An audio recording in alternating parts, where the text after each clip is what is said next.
Yahoo! Hello mga masters and mga kachi!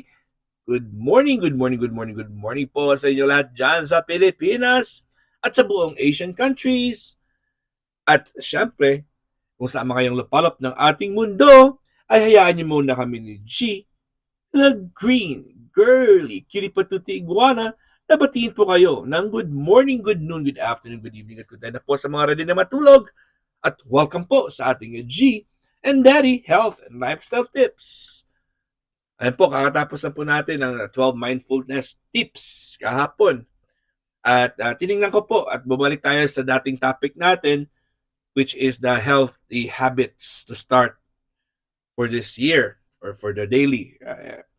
At actually, yung nakita ko po, yung nabasa natin, yung binigay ko kahapon, pareho din po yung remaining. So let's just jump to another topic is how to make healthy habits stick. Yun, paano po tayo di lilihis sa ating mga healthy habits? Yan ang problema natin usually. Basta meron tayong New Year's resolutions. Mga New Year resolutions natin ay sa New Year lang talaga. January 1 lang pala talaga hanggang dyan lang. Pag January 2, wala na. Broken na po siya. Pero let's just focus to this topic. How to make healthy habits stick.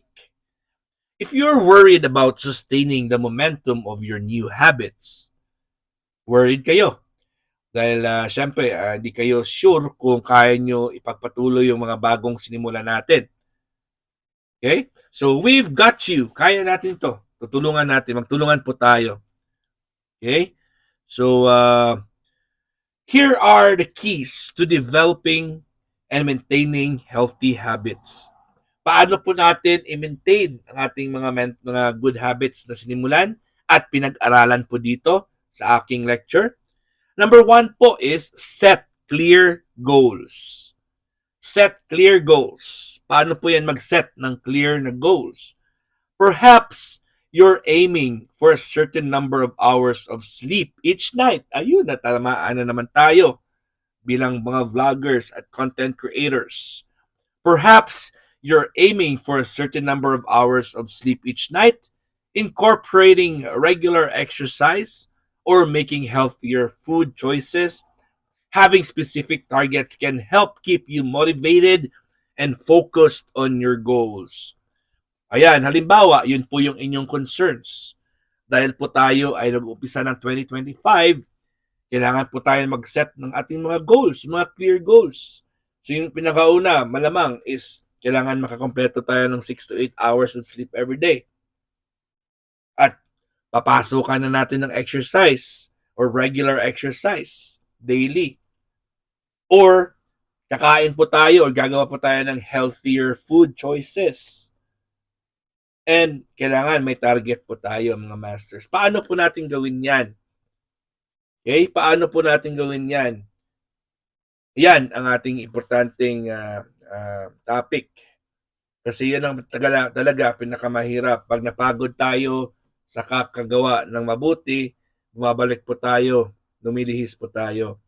So halimbawa, ayun, pinakauna, focus po tayo sa aiming for a certain number of hours of sleep each night.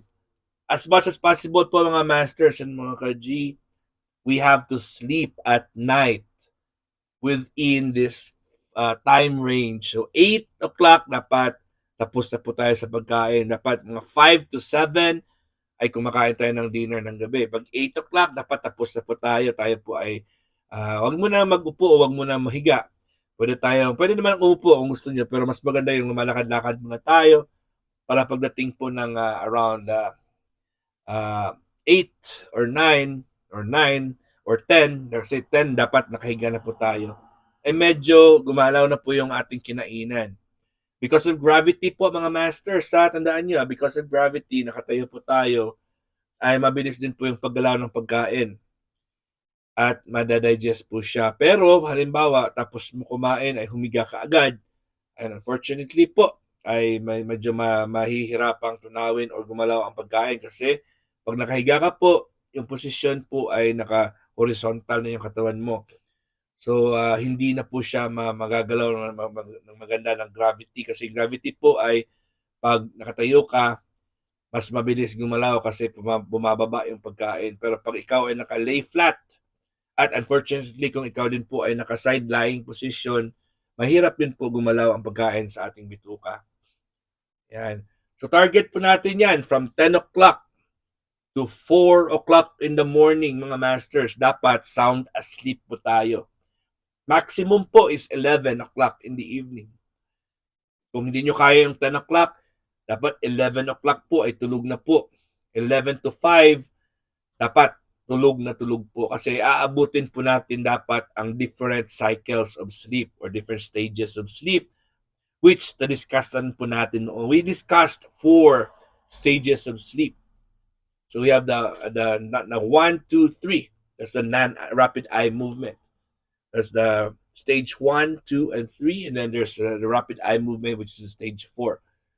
So hanapin nyo na lang po ang ating topic dyan kasi maganda yung topic pag alam nyo po yung mga stages of sleep kasi doon po tayo nagre-recover. Yung katawan po natin doon po nagre-recover. Imagine niyo po pag hindi ka po natutulog, paano po mag-repair ang iyong mga organs?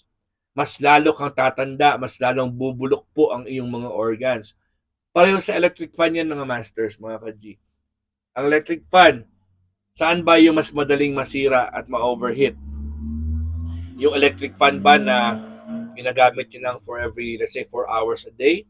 O yung electric fan na never mo napatay? Yung all throughout the month, buong linggo, buong buwan, ay naka-on ng electric fan. Sino kaya sa kanila ang mas madaling masira at magiba? Yung walang pahinga na electric fan o yung electric fan na every 4 hours lang ginagamit per day pag natutulog ka lang, let's say 8 hours. Yan, di ba? Simple lang yan. Sa mga sasakyan din po mga masters, saan po ba ang mas madaling magiba? O saan din po yung mas madaling papalitan yung kanila or nagpapagasolina? Yung sasakyan ba na bihira lang gamitin o yung sasakyan na palaging ginagamit? O, di ba? So pag palagi mong ginagamit ang iyong sasakyan, syempre malamang mas ilang beses kang magpapagas up, magpapagasolina compared sa mga taong hindi nagmamaneho. Iwan lang yung mga kotse sa bahay nila kasi mas prefer nila yung mag-commute. O ikaw, pagkagising mo sa umaga, may gagawin ka na. Mag-iisip ka na. Sa pag-isip pa lang mga masters, mga ka-G, isang mabigat na trabaho na yan para sa brain natin. Lalo na kung ikaw ay nagtatrabaho o nag-aaral. Ayan. Maliban po dyan, ikaw po ay nasi-stress out din dahil sa mga kataong kasama at kausap mo. At aside from that, meron tayong physical na mga bagay na ginagawa.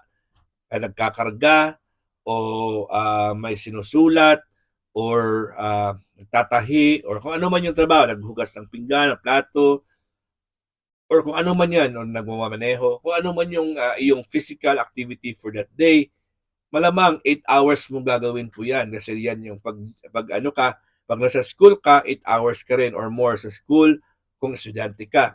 Pero kung ikaw naman ay empleyado, 8 hours mo rin or more or sometimes 12 hours na gagawin yung iyong job description.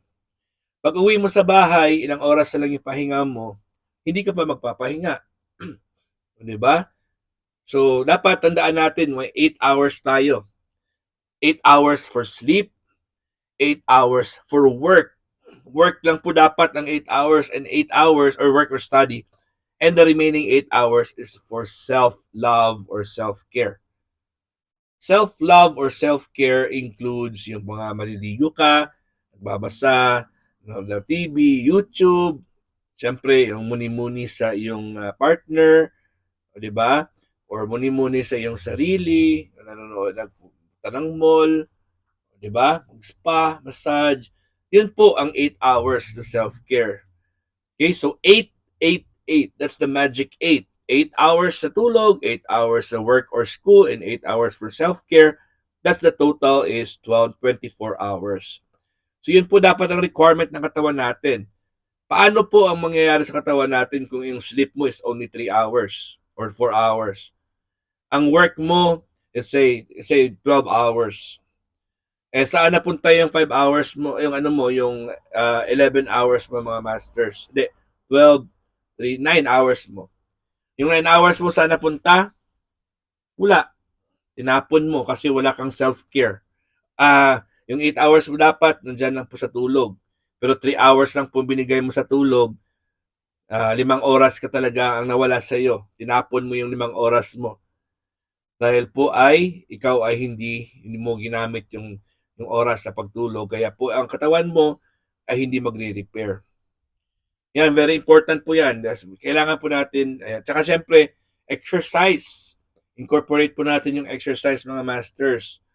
So pwede natin gawin yan sa umaga, bago tayo maligo, or sa gabi, bago tayo matulog. Pwede natin gawin yan kahit na mga simple exercises lang or walking.